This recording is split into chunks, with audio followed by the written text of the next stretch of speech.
ರೋಗಿಗಳ ಆರೈಕೆ ಮಾಡಬೇಕಾದ ಸರ್ಕಾರಿ ಆಸ್ಪತ್ರೆಯನ್ನೇ ಅಧಿಕಾರಿಗಳು ಹಾಗೂ ವೈದ್ಯರು ಪಾರ್ಟಿ ಹಾಲ್ ಮಾಡಿಕೊಂಡಿರುವ ನಾಚಿಕೆಗೇಡಿನ ಘಟನೆ ರಾಯಚೂರು ಜಿಲ್ಲೆಯ ಲಿಂಗಸಗೂರು ತಾಲೂಕಿನ ಆನಹೊಸೂರು ಸಮುದಾಯ ಆರೋಗ್ಯ ಕೇಂದ್ರದಲ್ಲಿ ಬೆಳಕಿಗೆ ಬಂದಿದೆ.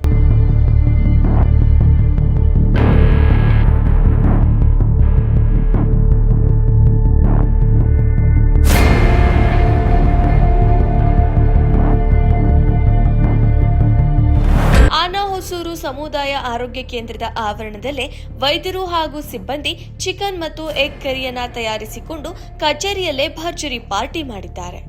ತಾಲೂಕು ಆರೋಗ್ಯ ಇಲಾಖೆಯ ವೈದ್ಯರು, ಸಿಬ್ಬಂದಿ ವರ್ಗ ಹಾಗೂ ತಾಲೂಕಿನ ವಿವಿಧ ಸಮುದಾಯ ಆರೋಗ್ಯ ಕೇಂದ್ರಗಳ ಸರ್ಕಾರಿ ವೈದ್ಯರು ಮತ್ತು ಸಿಬ್ಬಂದಿ ಈ ಪಾರ್ಟಿಯಲ್ಲಿ ಭಾಗಿಯಾಗಿದ್ದಾರೆ.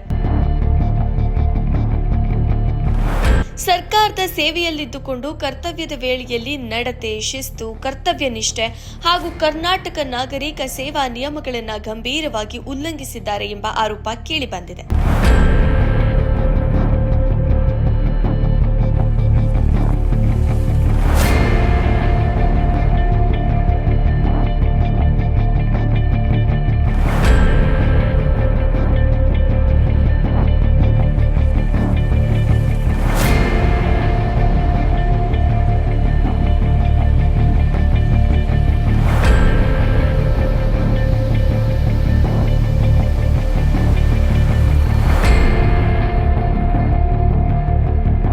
ಕರ್ತವ್ಯದ ಸಮಯದಲ್ಲಿ ಇಂತಹ ದುರ್ನಡತೆ ಪ್ರದರ್ಶಿಸಿದ ಅಧಿಕಾರಿಗಳು ಹಾಗೂ ಸಿಬ್ಬಂದಿಯನ್ನ ಕರ್ನಾಟಕ ನಾಗರಿಕ ಸೇವಾ ನಿಯಮಾವಳಿಯ 10 ಅಡಿಯಲ್ಲಿ ಜಿಲ್ಲಾ ಪಂಚಾಯಿತಿ ಮುಖ್ಯ ಕಾರ್ಯನಿರ್ವಹಣಾಧಿಕಾರಿಗಳು ತಕ್ಷಣವೇ ಅಮಾನತುಗೊಳಿಸಬೇಕೆಂದು ಸಾರ್ವಜನಿಕರು ಆಕ್ರೋಶ ವ್ಯಕ್ತಪಡಿಸಿದ್ದಾರೆ. ವರದಿ ಬಸಲಿಂಗಪ್ಪ, ಲಿಂಗಸಗೂರು.